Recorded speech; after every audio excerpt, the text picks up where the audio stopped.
네, 들어가시죠. 자, 시작할까요? 네. 네. 네, 안녕하십니까. 오늘 여러 유튜버들을 모시고 지난 1월 16일 정충재와 김일선이가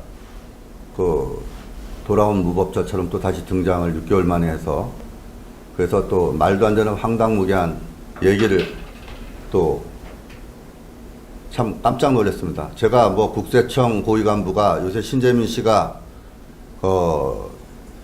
어떻든 사회 여러 가지로 참 공익제보를 하시는 바람에 우익 여러분들께서 상당히 많은 힘도 얻으시고 그렇겠지만, 또 그렇게 좋은 일을 하시는 분들이 있는가 하면 그런 분들을 또 악용해서 또 국세청의 고위국장이 공익제보를 자기네들한테 했다고 하면서 허위사실 유포해서 제가 1조 5천억, 또 제 동료들이 또 8천억, 6천억 이런 식으로 있는 걸 확인했다 이러면서 말도 안 되는 거짓 뉴스를 또 급조해갖고 살포하고 있는 중이라, 그런 관계에 대해서 저희들도 해명이 아니라 우리는 분명히 이것을 짚고 넘어가야 될 이유가 있어서 이 자리에 나왔습니다. 우리는 이 사안을 가지고 분명히 최우현 전 부산대학교 철학과 교수, 그 다음 황보룡 씨 관련자들을 이번 기회에 허위사실 유포로 반드시 감옥에 집어넣겠습니다.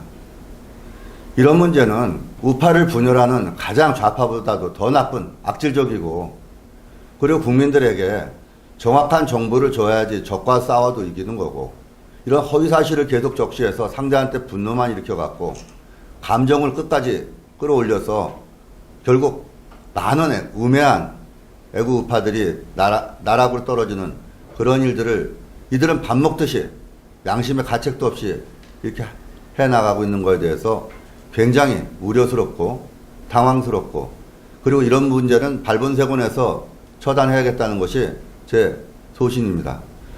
오늘 저랑 같이 얘기를 나눠줄 태극사랑의 사장님을 모시겠습니다. 네. 안녕하십니까. 예. 안녕하세요. 작년 6개월 동안 이제 정충재와 김일선이가 주죽은 듯이 사라졌다가 이제 또 다시 나와서 또 이제 국세청에서 공익제보를 어떤 전직 국장이 해갖고 그의 이름은 밝힐 수가 없다. 그렇지만 그의 이름이 없죠. 그런 사실이 없으니까. 아니, 국세청에서 한 개인의 계좌를 갖다가 공익제보한다, 국장이 그렇게 할 수 있을까요? 글쎄, 그게 저도 제 방송에서도 네. 백준음이 재산 공개됐으니 겁나지요? 이러면서 제 태극사랑에도 댓글 다신 분도 있어요. 네. 그러니까 저도 이제 백준음 우리 사장님 대변인 또 금 이만큼 먹은 사람으로 저도 돼 있잖아요.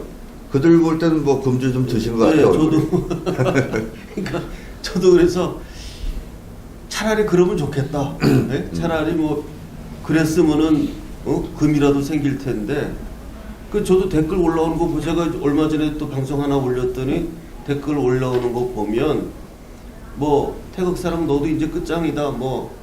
백주름이 저 국세청 1조 5천억 이거 다 공개됐다. 응? 정권 바뀌면 두고 보자. 이런 네. 댓글 막 올라오더라고요. 지금 대부분의 많은 정충재랑 김일선이를 추종하는 사람들은 정충재를 선생이라고 합니다.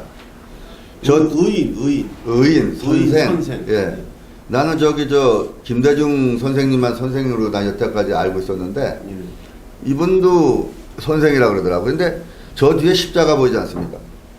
십자가 보이는데, 이게 지금 정충재가 처음에 도망가서 LA 한인타운 교회에서 신도들 한 7, 8분 모아놓고, 그리고 김일선이가 이 교회를 소개해서 교회 안에서 지금 강연을 하는 건데, 이자가 얼마나 악질적이고 이자가 얼마나 수준 이하의 사람인지를 교회 십자가 앞에서 뭔 얘기를 하는지 한번 들어봅시다.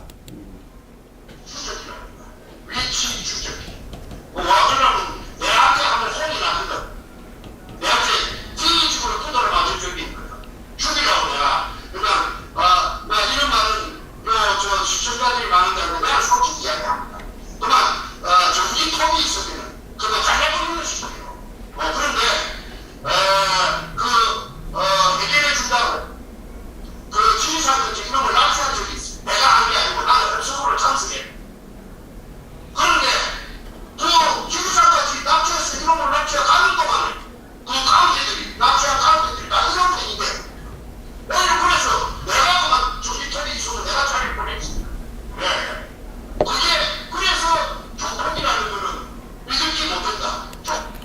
지금 이제 들으셔서 알겠지만 성스러운 교회 안에서 십자가 앞에서 저를 전기톱으로 잘라서 죽이려고 했고, 개먹이 주려고 했고, 이런 자가 하는 얘기의 상식이 얼마나 국민들의 상식을 위험하게 만들고, 그러니까 요 아까 그 동영상을 보면은 네, 이제 모르시는 분들을 위해서 다시 한번 이제 리바이벌 시켜드리면 네, 저게 정충재 씨가 그 조폭 깡패들을 사주해가지고 지금 백준원 씨를 납치한 건데 그렇죠.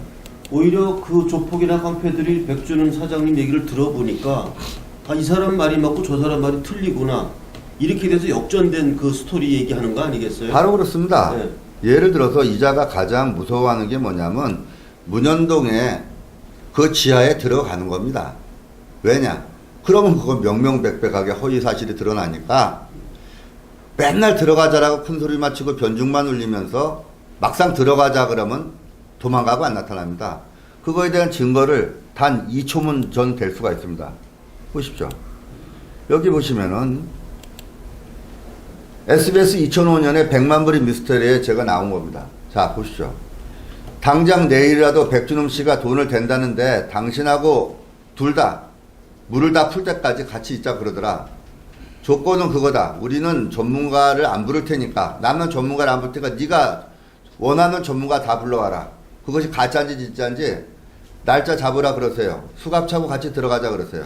내가 이렇게 SBS 100만 불의 미스터리에서 했고 그걸 증명하는 게 이겁니다. 서경석 목사님이 여기 상당히 우파에서 유명하신 분 아닙니까? 2005년 3월 28일 날 쓴 거고요. 이거는 2005년 이것도 한 5월 달인가 나갈 겁니다. 저를 납치해갖고 풀려날 때 정충재랑 그 납치범들 앞에서 제가 좋다. 그럼 정충재가 거기가 진짜라고 확인을 그렇게 하기를 원하니까 내가 정충재를 데리고 그 다음날 거기 들어가겠다. 그리고 합의서 쓰고 헤어졌고 서경석 목사가 하도 정충재를 갖다 편들어서 검찰총장한테까지 손잡고 들어가서 검찰총장이 다시 또 재수사를 지시한 사건이 있었습니다. 그래서 제가 서경석이라는 분한테 가서 강력하게 항의를 하고 여기 써놓은 거 보십시오. 정충재 씨가 말하는 굴에서 물을 푸는 비용을 지불하는데 500만 원 내에서 비용은 이 굴이 일본 굴이 아닐 경우에는 정충재 씨 혹은 서경석 목사가 지불할 것을 약속한다. 이거 분명히 관련됐다는 얘기 아닙니까? 서경석이라는 사람이. 그리고 물을 푸는 거에 관련됐다는 거 아닙니까? 사실이 아님을 확인된 시 지불한다. 500만 원 이상은 내가 지불한다. 자, 그래서 서경석이라는 사람이 저한테 쓴 거 아닙니까? 이래놓고 저 정충재는 2년 동안 또 잠적을 했습니다. 이는 그러니까 그 안에 들어가는 것이 자기가 가장 두려워하고 가장 힘든 겁니다. 자, 그리고 지금은 뉴스수가 유명한 보도기관입니다만 그때 당시에는 16년 전에는 상당히 허접한 보도기관이었는지 이 김병헌 의원이라는 사람이 사회부장이었는데 김병헌 이자가 정충재 얘기만 듣고 100% 한 글자도 안 틀리고 그냥 썼길래 제가 뉴스이스에 쫓아 들어가서 강력하게 항의를 했습니다. 어떻게 상대의 반론도 안 들어보고 무조건 그냥 그 제보자가 원하는 대로 써줄 수가 있느냐. 그랬더니 나중에 이제 제가 이 사람이 나한테 쓴 거 상계본인은 뉴스가 보도한 2004년 3월 17일 부산 문현동 어뢰창고에 관련 2건의 기사와 2004년 3월 25일 속보기사 등 3건의 기사와 관련하여 이 기사들이 허위임이 경찰 조사 및 재판 결과에서 허위임이 밝혀질 경우 민형사상 책임은 질 것은 약속하고 그리고 본인은 즉시 할복 자살할 것을 약속한다. 어느 정도였길래 할복 자살한다고 했을까요? 사회부장이. 상식이 통하는 세상이라면 사회부장이라는 작자가 저렇게 황당무계한 기사를 쓰고 아닐 경우에 할복 자살한다. 그래서 영창 갔다 왔습니다. 44개월. 이자는 지금 공무원으로서 고위공무원으로 잘 있다 그러는데 할복 자살을 언제 할지 아직도 손이 떨려서 못 자살할지 몰라도 이런 황당무계한 사람들이 기자로서 존재하고 있기 때문에 이 사회가 어두운 겁니다. 자, 여러분들도 이제 상식적인 선에서 모든 것을 보시게 되겠지만 최상훈 씨라고 있습니다. 요 며칠 전에 여기 나오는 거 보면은 이 내용만의 시간상 다 안 들려줘서 그렇지만 여러분들께서 찾아보시면 나옵니다.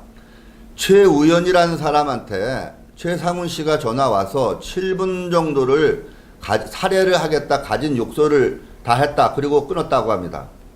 자, 그러면 그것이 사실인지 아닌지를 제가 최상훈 씨를 직접 전화를 걸어서 제가 확인하겠습니다. 제가 듣기까지는 30초 정도 통화하고 끊었답니다. 최상훈 씨, 저 백준음입니다. 예, 예, 큰 소리로 얘기해 주세요. 예, 예. 지금 그 최우연이한테 며칠 전에 하도 화가 나고 분해서 전화를 했는데 예. 여기 저 정충재는 자기 의동생 최우연이한테 최상훈 씨가 전화를 해서 약 7분 정도를 살해하겠다고 위협도 하고 가진 협박과 공갈을 다 했다고 하는데 거기에 대해서 말씀해 주십시오.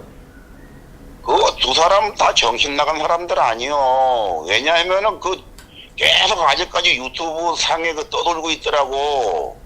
그래서 내가 정신 나간 짓 좀 그만하고 이제 그만해라 이랬어요. 그리고 10초 정도 뭐 많게는 30초 정도밖에 안 돼. 또라이 좀 그만하라고 내가. 그러고 말았다고. 자기네들 끊었다고. 그러니까 30초 정도 통화를 하는데 저 최상훈 씨가 그동안에 너무너무 그들이 유튜브에 뭐 유골이라든가 금괴 때문에 너무너무 스트레스를 받으니까 전화를 해서 그런 미친 짓거리 그만해라 라고 하고 그리고 난 다음에 그가 일방적으로 끊었다는 얘기입니까? 그 지가 끊었지. 그럼 그게 30초가 넘지 않았습니까? 그 30초도 안 넘었지. 뭐 쌍욕을 하거나 이러진 않았습니까? 쌍욕하고 이런 거 어디 있어요. 미친 짓 좀 그만하고 좀 도라지 좀 그만해라 내가. 이제 그 말 했어요. 그 말. 네. 여러분들이 지금 들으신 바대로 최상훈 씨는 우리나라 스킨스쿠버 다이버의 개척자입니다. 우리나라에서 손에 꼽을 정도로 스킨스쿠버 초창기 때부터 이 분야를 개척해온 저 밑에 저 나오지 않습니까? 백상현, 정현우, 최상훈, 정순태 저분들이 근대 우리나라의 스킨스쿠버 업계를 이끌어 왔던 분들이십니다. 이분들도 갖고 있는 기본적인 인격이 있고 상대한테 저렇게 불황무도하게 얘기할 수 있는 그런 수준은 절대 아니라는 거를 여러분들한테 밝혀드리고 30분짜리를 부풀려서 또 정충재는 또 7분으로 만들고 또 그런 미친 짓거리 그만하라는 얘기를 갖다가 살해한다고 위협했다고 공갈을 치고 30초. 예. 자, 최상훈 씨 들어가십시오. 예. 자, 다음에는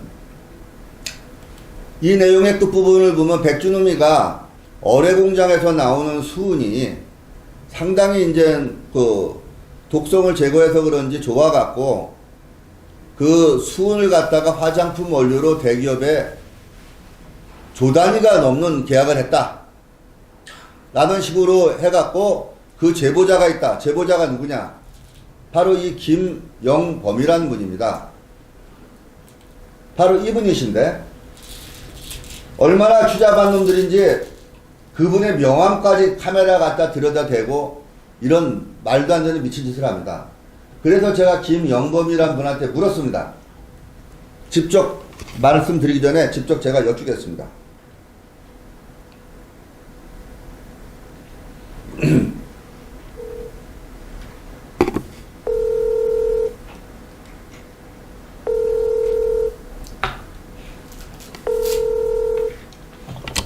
네, 여보세요? 예, 김 선생님 저 목소리를 좀 크게 해주시겠습니까? 아, 예. 지금 여기 저 정충재가 예. 중국집에서 김영범 씨를 만나 뵙고 김영범 씨가 한 칼에 백준호미를 보낼 수 있는 아이디어를 주겠다라고 해서 예. 그래서 그게 뭐냐라고 얘기했더니 결국은 그 안에 화장품 원료로 쓸 수 있는 수은을 갖다가 예. 백준호미가 계약을 대기업이랑 했다, 체결했다 예. 이렇게 얘기했다는데 그렇게 얘기한 게 사실입니까? 저는 예. 그 정충재라는 사람을 그날 처음 내가 다른 사람이 저 최원 교수하고 정충재하고 중국집에 앉아 있더라고. 네. 그래서 이종만이라는 사람이 있습니다, 서울에. 네. 그 사람이 내가 금 사건이 이게 뭐냐 하고 그 사람한테 전화를 했더니 올라오면 내가 광화문 집회 현장에서 저를 데리고 어느 중국집으로 가더라고요. 네. 그래서 중국집에 들어가서 저는 정충재라는 사람 처음 봤고 또 그 자리에서 최원 교수가 앉아 있는 걸 봤고 내가 그 사람하고 대화를 해도 내가 뭘 그 당시에는 와 이거 금 사건 금괴가 이게 진짠가 하고 나도 궁금하게 여기던 그런 상황이기 때문에 내가 무슨 정충재한테 뭘 안다고 뭐 화장품 이야기까지 하고 저는 그런 입장이 전혀 못 되는 사람이고 그 다음에 정충재라는 사람이 일방적 이야기만 계속 했어요. 네. 그래서 한 30분 정도 앉아서 이야기를 듣다가 내가 최상훈 씨하고 친하지 않습니까? 다이빙 하면서 최상훈이가 참 힘들게 사는 거를 제가 2010년 정도 2007, 8년 이때 울진에 양식장을 한다고 쫄딱 금 찾는다고 쫄딱 망했습니다. 우리 서해안에 금 사건 있어서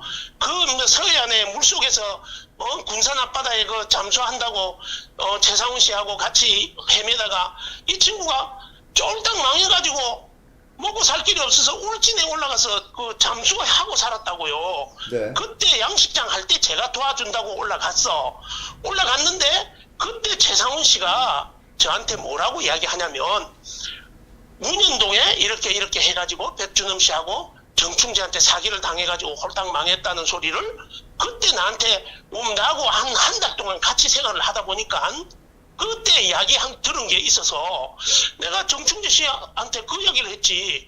나는 금이 나왔다는 말은 그거 못 들었다. 문현동에 땅굴 팠다는 거는 구멍 팠다는 건 알겠는데 금이 나왔다는 소리는 못 들었다니까.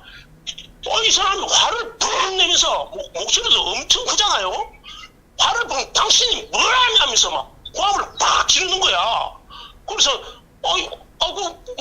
또 내가 워낙 그렇게 강하게 나오니까 나는 들은 것밖에 없잖아요. 내가 보거나 그런 건 아니거든. 그래서 저는 듣기는 그렇게 들었다. 이제 그렇게 하고 조금 마무리가 됐어. 이제 나가게 됐어요. 갑시다 해가지고 이제 집회도 있고 이래서 이제 나오게 됐는데 정충재 씨가 뭐라고 이야기하냐면 자기 편을 들면 평생 먹고 살게 해주겠다. 나보고 이런 이야기를 하더라고. 그래서 내가 하도 어처구니 없어서 뭐라고 했는지 아십니까? 저는 내가 아는 이야기만 할 수 있는 사람이다. 내가 뭘 안다고 편을 들겠습니까? 이랬더니 나한테 와 몸 좋네요 하면서 막 이렇게 해서 그때 헤어졌어요. 자, 제가 김 선생님, 예. 최우현 전 부산대 교수를 아시죠? 예, 알죠. 이자가 대통령 선거도 한번 나갔다가 포기한 사람이고, 예. 여기 지금 화면 보면은 부산대학교에서 결국은 사자 명예훼손으로 해서 축출된 사람인데, 예. 여기 학생들이 최우현 예. 교수에 대해서 참 예. 형편없는 강의와 형편없는 철학을 갖다가 전수해갖고 학생들이 집단으로 해갖고 그걸 쫓겨난 자인데, 예. 이자랑 같이 있는 황보령, 이 가짜뉴스 가공기술자 최우현과 합작해서 국세청 간부를 통해 도굴단 핵심 3명에 대한 천문학적 재단 규모가 확인됐다며 허위사실을 유포하여 정충재와 김일성을 도와서 백준흠이 1조 5천억, 김성태가 8,900억, 정문균이 6,800원은 개인재산이 있다고 100% 허위사실을 전파한 자인데, 이 황보령이란 자가 최우현이랑 같이 있을 때 이런 얘기를 한 사실이 있죠? 황보령이라는 사람이 네. 최원이가 같이 있었던 거는 있었는지 없었는지는 잘 모르겠는데 제가 그 집회를 같이 마치고 그 자갈치 시장에 있는 800 커피라는데 8,000원짜리 그 커피가 있으면 800원짜리인가? 예. 그 커피숍에 앉아가지고 사람들이 우리 애국 시민들이 많이 있었어요. 그게 네. 있는데 황보령 자가 뭐라고 이야기하냐면 자기가 국세청에 높은 사람한테 세무조사를 시켜보니까 강성태는 몇십억짜리 고급 차를 몰고 다니고 백준음이는 어마무시한 재산을 갖고 있는 사람이다. 그렇게 이야기해서 내가 그 자리에서 내가 있다가 무슨 소리 하시냐. 여러분 이 이야기 들으면 이런 이야기 들으면 안 됩니다. 내가 그렇게 이야기했어요. 왜 그러냐면 제가 강성태란 사람하고도 같이 그 사람이 우리 최상훈 씨하고 서해안 금작업할 때 같이 생활했던 사람이기 때문에 그 사람 생활 수준을 제가 잘 압니다. 그런데 이제 어마무시한 재산이 있다 이래서 하나 궁금했던 것은 어떻게 아무리 지인이라 하더라도 국세청에 있는 개인 정보를 개인 재산을 그렇게 민간인한테 알려 줄 수 있습니까? 그런 말을 해서 이거는 요즘 같은 정보의 정보를 개인정보 보호 시대에 이 사람 큰일 날 이야기다 하면서 내가 그런 말 하지 마라 하면서 나 이런 말 듣고 싶지 않다고 나는 가버렸거든요. 들은 사람도 많이 있고 또한 말이죠. 지금 제가 가장 궁금한 게 뭐냐면 백준음 씨에게 묻고 싶습니다. 정말 1조 5천억이라는 돈이 있다면 백준음 세무조사 하시면 백준음 씨 세무조사 하면 그 돈이 어디서 나온 건가 알 것이고 만약에 1조 5천억이라는 돈이 백준음 씨가 있다면 개인 재산이 1조 5천억이면 대한민국의 1, 2, 3등에 들어가는 재산가 아닙니까? 그러면 그 재산 형성이 어디서 됐으며 국세청에서 진짜 조사를 하면 문재인 대통령 끌어내리는 건 장난 아닙니까? 저는 그렇게 생각합니다. 저기 말이죠. 네. 지금 이 황보룡이라는 사람을 저희는 고소를 했어요. 최 의원이랑 또 다시 고소를 했지만 예. 이 자는 절대로 용서할 수가 없는 게 나이가 80 가까이 들어선 사람이 어떻게 사회적인 무리를 일으키지 못해서 저런 말도 안 되는 나중에 이제 지가 재판장에 있으면 자기네한테 침해가 왔다 그러겠지만은 기록은 영원히 남는 거니까 진짜 불쾌한 게 뭐냐면은 1조 5천억이 있으면은 나도 굉장히 좋겠습니다. 안 그렇습니까? 근데 불행하게도 왜 한 푼도 없는 사람한테 1조 5천억을 얘기하면은 뭐 배 터져 죽으란 얘기입니까? 돈 가지고? 그게 말입니다. 백 사장님, 제가 생각하는 거는 정충재라는 사람이 나하고 만나서 딴 얘기도 안 했는데 내가 명함을 그 사람한테 줬는지 안 줬는지는 기억이 정확하진 않습니다. 왜냐면 그날 만나서 명함을 줬나 안 줬나 기억이 없어. 근데 내 명함을 그 방송에다 대고 명함만 이야기했지. 그 다음에 내가 무슨 수원이 70년 동안 물속에 있던 거를 내가 그 팩트를 준 것처럼 이야기하셨는데 생각해 보세요. 아니 그것도 훔쳐간 것만 그 당시는 발표를 해서 금에 대한 과연 이 금이 어디 있느냐 이것만 생각하고 있을 텐데 뭘 안다고 내가 그 수은 이야기. 그리고 과학적으로 우리 이야기합시다. 상식적으로 수은을 물에 70년 담가놨다고 화장품 됩니까 그게? 아, 되죠. 정말 정신 빠진 인간들 아니에요? 김 선생님 됩니다. 정충재는요. 마이더스의 정충재는 되는지 몰라도요. 생각해보세요. 그리고 거기에 물이 만약에 정충재가 이야기하듯이 진짜 굴이 그렇게 큰 게 있다면 물이 얼마나 많이 있는데 수온이 도대체 얼마나 많이 있으면 그렇게 수온하고 그렇게 수온이 그 물 밑에 화장품이 될 정도로 있습니까? 나는 이거 상식. 정충재라는 사람이 벌써 거짓말 하는 시작한 게 저는 거짓말일까 아닐까 제가 직접 안 들어봤기 때문에 그리고 직접 연관이 없기 때문에 여지껏은 이게 진짜 이 사람 큰 소리 치는 거 보니까 혹시나 했는데 저런 거짓말 하는 거 보고 내가 깜짝 충격받았습니다. 제가 그 사람 앉아서 30분 동안 꽝 지르는 거 자기 말만 소설 같은 삼류 소설 같은 이야기만 계속해서 30분 정도 그것만 듣다가 왔거든요. 제가 그것만 듣다 왔는데. 김 선생님? 예. 어떻든 이제 다른 걸 진행해야 되기 때문에 이제 또 나중에 3부나 4부 때 한번 모시고요. 예, 어쨌든 예. 김선생님 고생 많이 하셨어요. 내가 어쨌든 간에 충분히 이제 많은 시청자들이 어느 정도 정충재의 영웅 본색을 조금 더 신랄하게 볼 수 있었던 시간 되셨고요. 제가 예, 상황에 예. 따라 또 다시 한번 연결하도록 하겠습니다. 예, 예, 알겠습니다. 감사합니다. 예.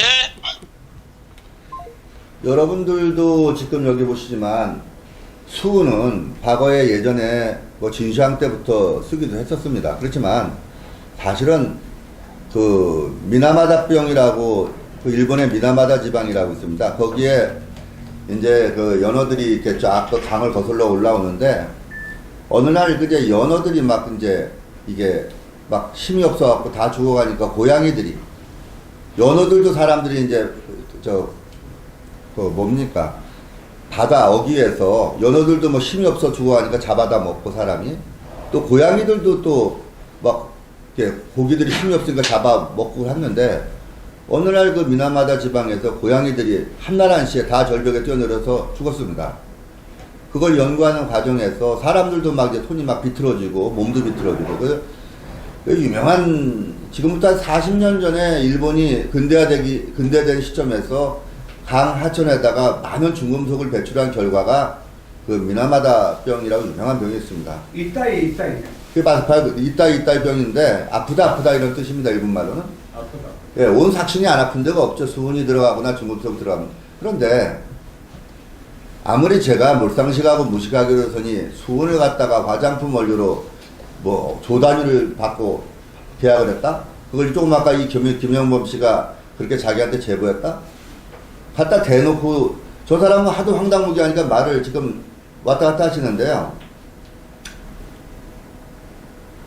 상식이 통하는 게 사회라고 평생 저도 알고 살아왔고 상식선에서 제가 여러분들 1995년도에 광복 50주년 기념으로 열기구를 갖다 미국 팀을 불러다가 한국에서 캐나다까지 3박 4일 동안 세계 신기록을 세운 적도 있었고요. 중국에서 한국으로 열기구도 2번 타고 한국에서 일본으로도 가고 저는 과학과 상식 속에서 한평생을 살아온 사람입니다. 나는 그런 상식이 모든 것을 자유롭게 할 거라고 확신을 갖고 사는 사람이고 지금도 그렇게 생각을 하고 사는 사람입니다. 그런데 아마 웬만한 사람이 정충재나 김일성이나 최우현이를 만났으면은 벌써 정신분열에 걸리든 자살을 하든 우울증의 병원에 입원했든 그렇게 할 것입니다. 저들은 강력한 트리오입니다.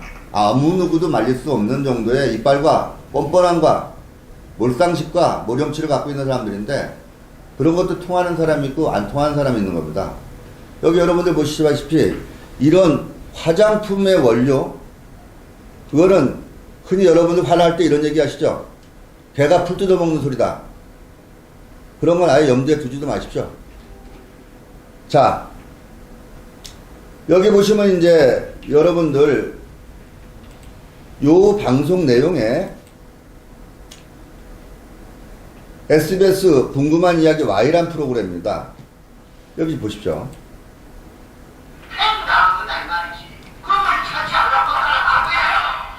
자신이 발견한 굴에 있던 금괴를 도둑 맞았고 정치인도 관련돼 있다는 겁니다. 동생분이 똥가는 걸고 주장한 것은 사실이다.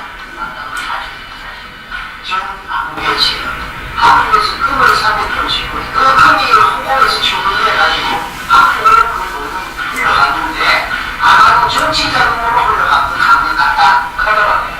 카드라지. 그래서 카드라인데 그랬든 저랬든 간에 여러분 보십시오. 카더라. 그 경상도 말이죠. 카더라. 뭐 그런 거 같다. 뭐 이런 얘기겠죠. 이런 거 아닙니까? 그런 거 같다. 이 사람은 그런 거 같다 정도가 아니라 그 러자가 나오면 순식간에 말을 변화시켜서 말을 가공하는데 천재적인 사고를 갖고 있는 사람입니다. 자, 금이 300톤을 팔아서 20조를 갖다가 정치자금으로 흘러간 것 같다. 카더라 라고 PD가 부르니까 카더라지. 그렇지만 그랬든 이랬든 또 말이 마술을 부르기 시작합니다.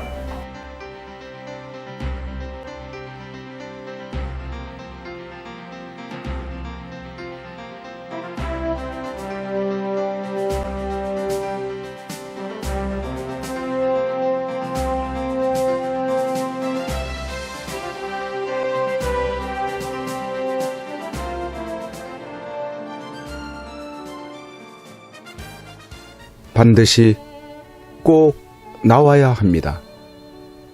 대한민국 역사상 가장 깨끗한 대통령입니다. 어쩌면 이 겨울이 구치소에서 보내는 마지막 계절이 될지 모릅니다. 대통령께서 이 마지막 겨울을 지탱케 할 유일한 방법 중 한 가지는 태극기 집회도 아닙니다. 대통령을 위한 법적 싸움도 아닙니다. 그렇다고 세계를 향한 구명 호소도 아닙니다.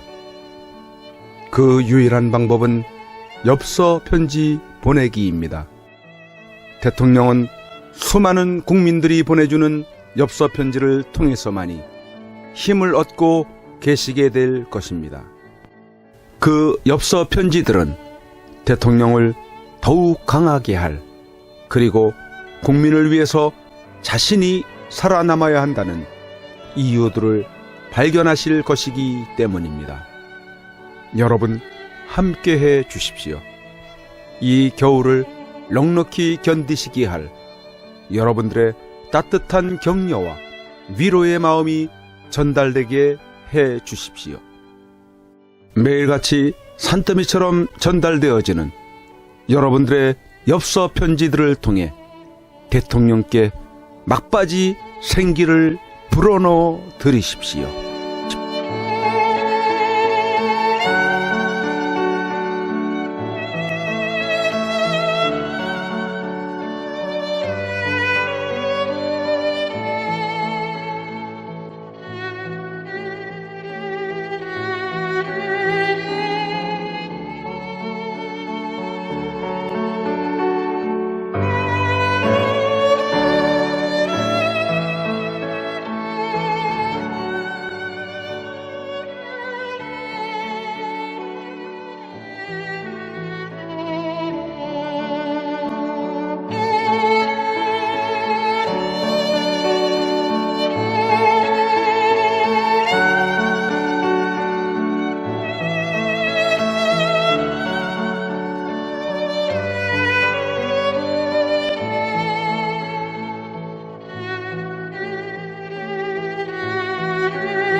고